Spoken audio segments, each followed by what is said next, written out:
Hi, welcome back to the Gut Academy. I'm your host, Dr. William DePaolo, and today we are going to talk about two different lifestyle activities that can support and help your gut microbiome. Those two activities are cardiovascular exercise as well as mindful meditation. So, two different sides of the spectrum here.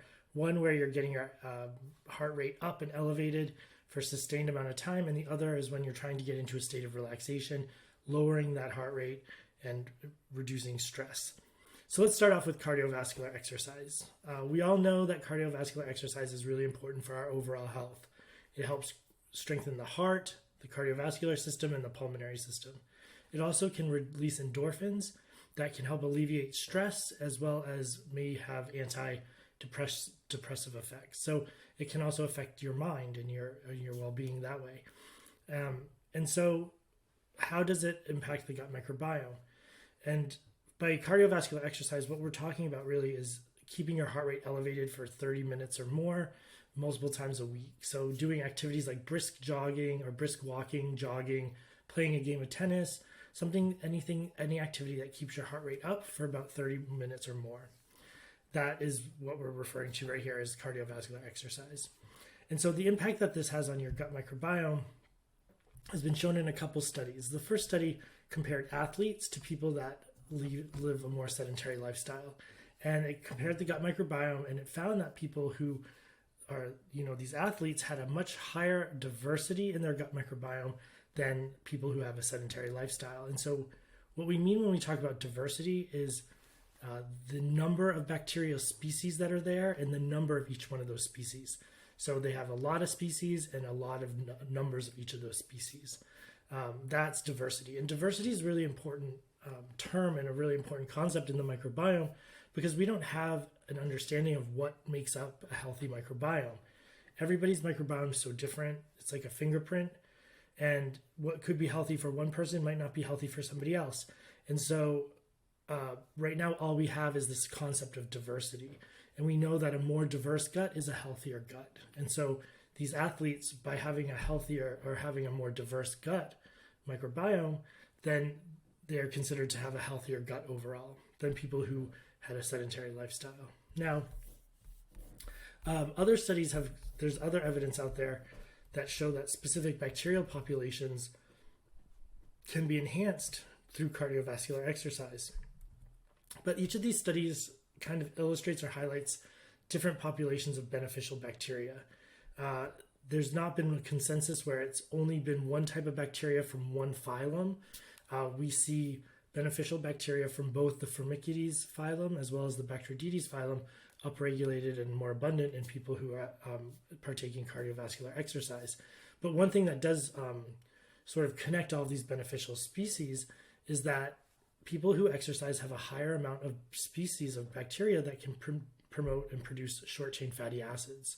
And short-chain fatty acids are really critical molecules in our bodies, not only at the level of the gut, but also even for the mind and the brain. Short-chain fatty acids like butyrate have anti-inflammatory properties, so they impact the immune system. They also impact the gut barrier by keeping it nice and tight so things can't leak in or out. And they have the same effect on the blood-brain barrier by creating a tight blood-brain barrier. And so short-chain fatty acids are critical for a number of other functions. I'm not going to get into that here, but just really important molecules for our body. So people who are more athletic, who participate in cardiovascular exercise, have more bacteria that produce these beneficial metabolites that help keep you healthy and your body healthy. So let's switch over to mindful meditation now.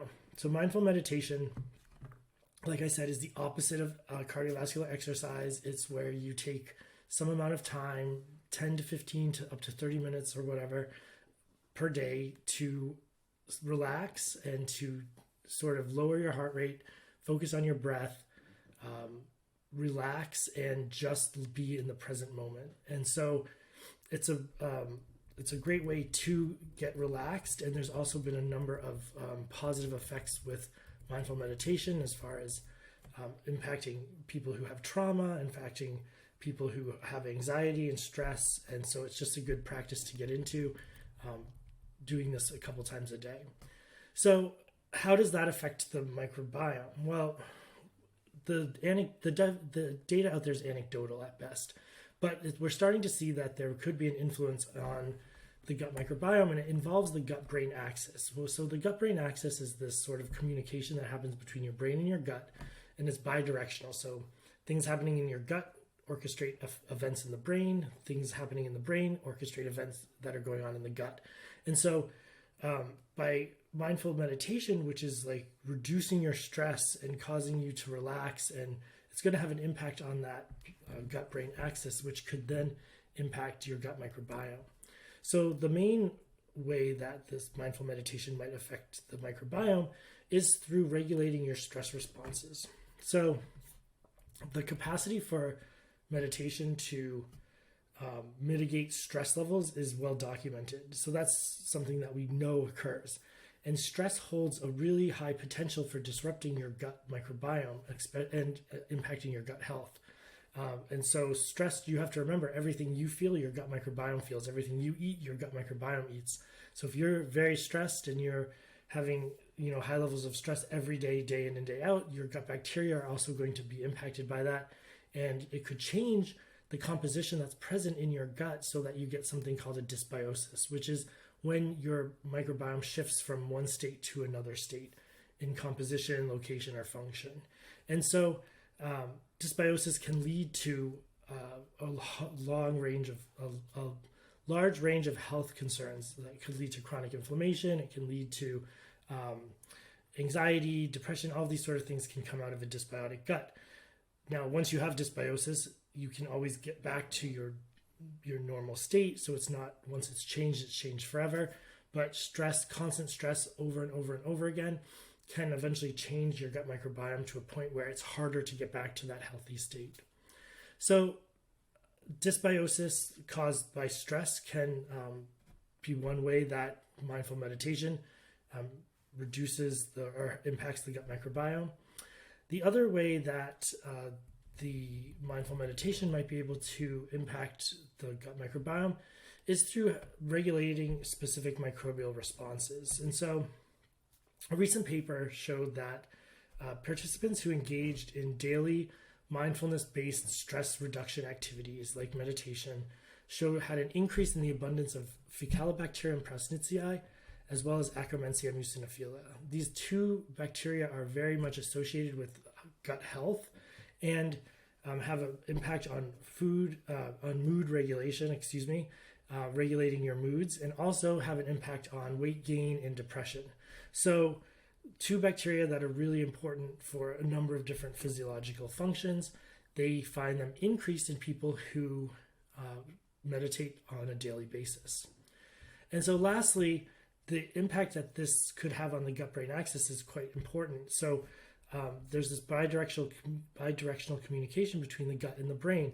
And so any factors that influence one will influence the other. And so by practicing meditation, where you're reducing your stress levels and you're changing the gut microbiome in a small way, we know that gut bacteria are important for synthesizing neurotransmitters like serotonin or gamma-aminobutyric acid, also known as GABA. These two neurotransmitters are critical for mood regulation and to combat depression and things like that. And so by changing the gut microbiome in a way that promotes the population of bugs that can produce these neurotransmitters can have an impact on your gut-brain axis and reducing anxiety and depression overall. And so those are our two sort of lifestyle activities that I wanted to discuss today.